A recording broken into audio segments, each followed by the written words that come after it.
Back to news. Maha Kumbh Mela ఉత్సవమో వేడుకనో మాత్రమే కాదు, మోక్ష మార్గం, అంతకు మించి జీవితకాలపు జ్ఞాపకం. ఆ గంగమ్మ ఒడికి చేరుకుని స్నానం ఆచరిస్తే సకల పాపాలు తొలగుతాయన్నది భక్తుల నమ్మకం. కుంభమేళాకు దేవుళ్లే దిగి వస్తారని ప్రతీతి. ప్రయాగ్రాజ్ లో ప్రతి అణువులోనూ ఈ 45 రోజులు దైవత్వమే కనిపిస్తుంది. కుంభమేళాలో మాత్రమే రకరకాల సాధువులు, పండితులు కనిపిస్తారు. ఇంతకీ ఎవరు వాళ్ళు? ఎక్కడి నుంచి వస్తారు? దేవుడి కోసం దేవుడి తరపున వస్తారా?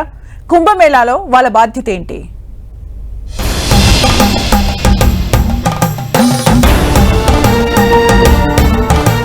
మహాకుంభమేళాకు విశిష్ట అతిథులు, తరలి వస్తున్న విలక్షణ సాధువులు, కుంభమేళాలో మాత్రమే కనిపిస్తారు. ఎవరెవరు వస్తారు? ఎక్కడి నుంచి వస్తారు?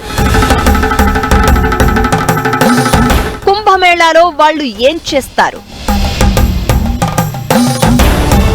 భారతీయ సంస్కృతి, ఆధ్యాత్మికత, విశ్వాసానికి చిహ్నం కుంభమేళా. 12 ఏళ్లకు ఒకసారి జరిగే ఈ ఉత్సవం మతపరమైన కార్యక్రమమే కాదు, భారత సంప్రదాయాలు, ఆధ్యాత్మిక వారసత్వాన్ని జరుపుకునే వేడుక కూడా. గంగా, యమున, సరస్వతి నదులు కలిసే దివ్య సంగమం ప్రయాగ్రాజ్. ఇది దేవతల పవిత్ర భూమి. దీన్ని దర్శించుకుంటే జనన మరణ చక్రం నుంచి విముక్తి పొందవచ్చని భక్తుల నమ్మకం. త్రివేణి సంగమంలో స్నానం చేస్తే పాపాలకు ప్రాయశ్చిత్తం చేసుకోవడమే కాదు, ఆత్మను శుద్ధి చేసుకుని మోక్షాన్ని పొందే మార్గం కూడా అని విశ్వాసం. ఇక సాధువులు, పండితులు కుంభమేళాకు మరో ప్రత్యేకత. ఎప్పుడూ కనిపించని సాధువులు కుంభమేళాలో ప్రత్యక్షమవుతూ ఉంటారు. భవిష్యత్తు తరాలకు భారతీయ సంస్కృతి చేర్చే వారధులుగా కనిపిస్తూ ఉంటారు. ఇందులో నాగ సాధువులు ప్రత్యేకమనిపిస్తూ ఉంటారు.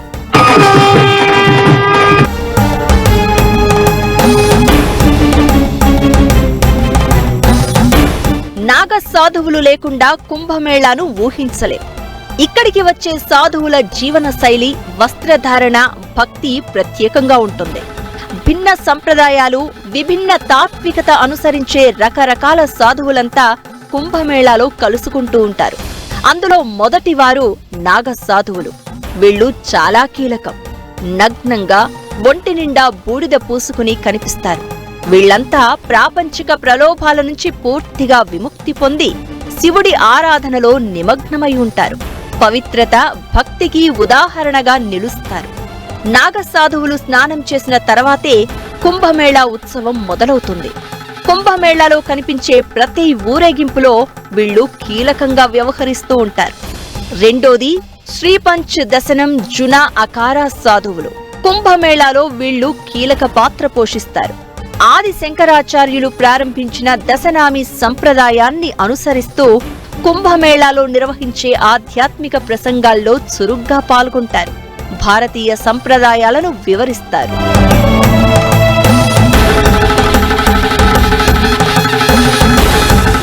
మూడోది శ్రీ నిర్వాణి అఖారా సాధువులు. వైదిక సంప్రదాయాల్లో ఉన్న నియమాలను పాటిస్తూ ఉంటారు. త్యాగానికి ప్రతిరూపం వీళ్లు. పూజా విధానాల్లో పాల్గొంటూ భక్తులకు బోధనలు చేస్తూ ఉంటారు.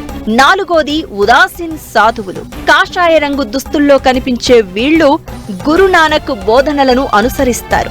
ఆధ్యాత్మిక బోధనలు చేయడంతో పాటు మతపరమైన భక్తి కార్యక్రమాల్లో పాల్గొంటూ కుంభమేళాలో కనిపిస్తారు.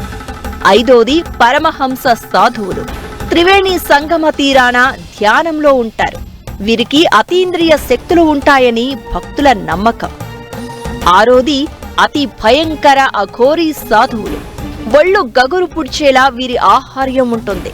దహన సంస్కార స్థలాల్లో ఎక్కువగా కనిపించే అఘోరాలు కుంభమేళా జరిగినన్ని రోజులు త్రివేణి సంగమంలోనే సంచరిస్తారు. వీళ్లు చూపించే భక్తి విధానమే విచిత్రంగా ఉంటుంది.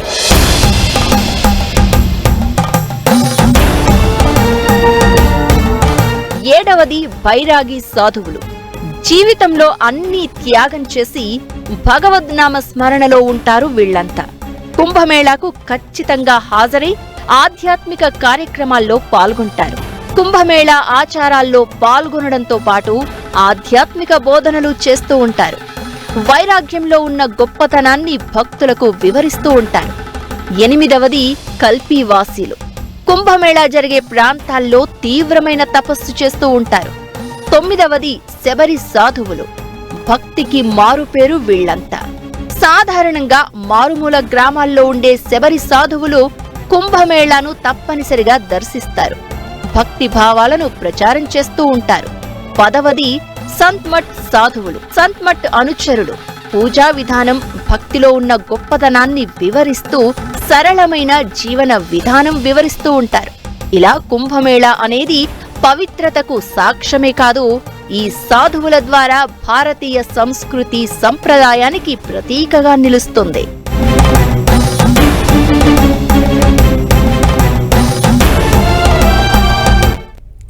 ఎక్కడి నుంచి వస్తారో తెలీదు, తిరిగి ఎక్కడికి వెళ్తారో అర్థం కాదు. కుంభమేళాకు ఎంతమంది సాధువులు వచ్చినా అందులో నాగ సాధువులు ప్రత్యేకం. మహాకుంభమేళ తర్వాత వాళ్ళు మళ్లీ 12 ఏళ్ల వరకు కనిపించరు. ఇక బాహ్య ప్రపంచానికి చాలా తక్కువగా కనిపించే మహిళా నాగ సాధువులు కుంభమేళాలో దర్శనమిస్తారు. ఇంతకీ ఎవరి నాగ సాధువులు? వీళ్ళు అఘోరాలు ఒకటేనా?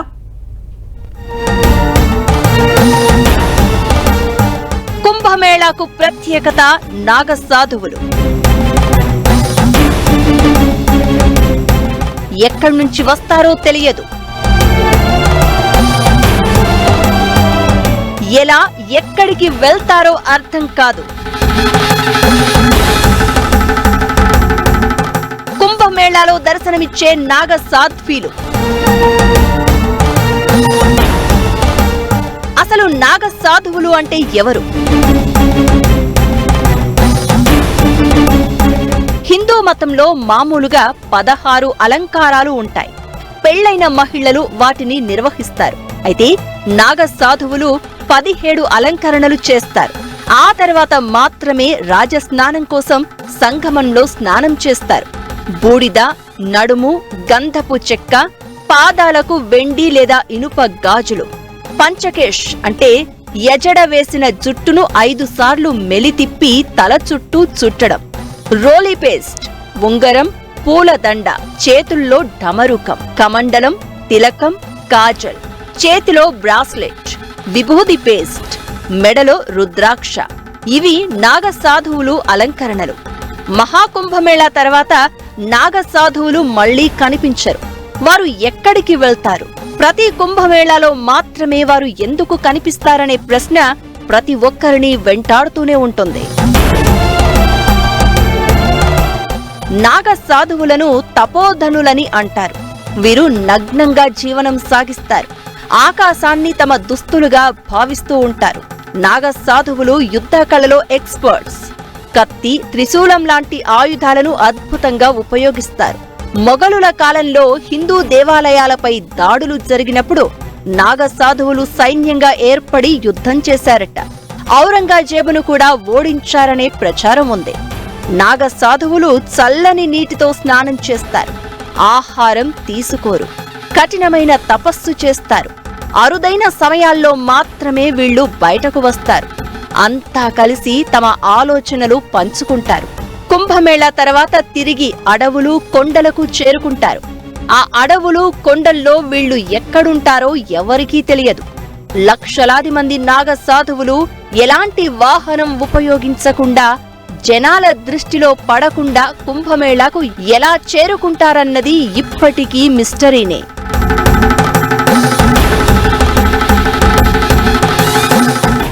నాగ సాధువులు ఎలా వస్తారు, ఎలా వెళ్తారు, ఎక్కడికి వెళ్తారనే దాని మీద చాలా మంది చాలా ప్రయోగాలు చేశారు. వారి జాడ కనిపెట్టాలని ప్రయత్నించారు. అయితే వారి ప్రయోగాలకు కూడా అంతు చిక్కని ప్రశ్నగానే మిగిలిపోయింది నాగాల జర్నీ. నాగ సాధువులు సన్యాసి జీవన శైలికి ప్రసిద్ధి. ఉత్సవం తర్వాత నాగ సాధువుల్లో చాలా మంది ధ్యానం, తపస్సు కోసం హిమాలయాలు, అడవులు, ఇతర నిశ్శబ్ద ఏకాంత ప్రదేశాలకు వెళ్లిపోతారు. కఠినమైన తపస్సు, ధ్యానంలో సమయాన్ని గడిపేస్తారు. కొంతమంది నాగ సాధువులు కాశీ, హరిద్వార్, రిషికేశ్, ఉజ్జయిని లాంటి పుణ్యక్షేత్రాలలో నివసిస్తూ ఉన్నారు. ఈ ప్రదేశాలు వారికి మతపరమైన, సామాజిక కార్యకలాపాలకు కేంద్రాలు. కొందరు నాగ సాధువులు భారతదేశం అంతటా ఆధ్యాత్మిక పర్యటనలు చేస్తారు. వివిధ దేవాలయాలు, మతపరమైన ప్రదేశాలను సందర్శించటం, మతపరమైన కార్యక్రమాలలో పాల్గొంటూ తమ ఉనికి చాటుకుంటారు. నాగ సాధువులను తయారు చేసింది శ్రీ ఆదిశంకరాచార్యులు అని హిందూ గ్రంథాల్లో ఉంది. హిందూ ధర్మాన్ని రక్షించడమే పరమావధిగా వీరు జీవిస్తూ ఉంటారు. వారణాసి క్షేత్రంలో ఇది వరకు విరివిగా కనపడేవారట. ఇప్పుడు వారణాసికి జనతాకిడి ఎక్కువైంది కాబట్టి వారణాసి కంటే కూడా ఎక్కువగా ఋషికేశ్, హరిద్వార్ దగ్గర మనకు కనిపిస్తుంటారు. ఆ పైన కూడా ఇది ఈ యొక్క గంగా నది, భాగీరథి, మందాకిని, అలకనంద ఇటువంటి నదులతో సంగమిస్తూ వస్తున్నటువంటి దగ్గర కూడా రుద్రప్రయాగు, నందప్రయాగు, కర్ణప్రయాగు అటువంటి క్షేత్రాల దగ్గర కూడా వీళ్ళు అఘోర సంచారాలు ఎక్కువగా ఉంటాయి. నాగసాధువులు అక్కడ కూడా అప్పుడప్పుడు వచ్చి గంగా పుష్కరాలప్పుడు వెళ్తుంటారని ప్రతీతి. బయట అరుదుగా కనిపించే మహిళా నాగ సాధువులు కుంభమేళాలో దర్శనమిస్తూ ఉంటారు. నాగ సాధువుల్లానే హిందూ ధర్మంలో మహిళా నాగ సాధువులు ఉంటారు. నాగ సాధ్వి కావడానికి కఠోర తపస్సు చేయాలి. బతికి ఉండగానే తమ పిండదానం చేసుకుంటారు, శిరోముండనం చేయించుకుంటారు. అన్ని పరీక్షలు అయ్యాకే వారు మహిళా నాగ సాధువులు అవుతారు. కుంభమేళా లాంటి అరుదైన సందర్భాలలోనే వీళ్లు కనిపిస్తూ ఉంటారు. సామాన్యులకు దూరంగా దట్టమైన అడవులలో, కొండలలో, గుహలలో ఉంటూ ఉంటారు. మహిళా నాగ సాధువులు వస్త్రాలు ధరిస్తారు. అయితే అవి కుట్టని కాషాయ రంగులో ఉంటాయి. వారు శరీరంలోని కొంత భాగానికి చుట్టుకుంటారంతే. నుదుటున తిలకాన్ని ధరిస్తారు. శరీర భాగాలకు భస్మం పూసుకుంటారు. హిందూ ధర్మంలో మహిళా నాగ సాధువులకు మంచి గౌరవం ఇస్తారు. వారిని మాత అని పిలుస్తారు.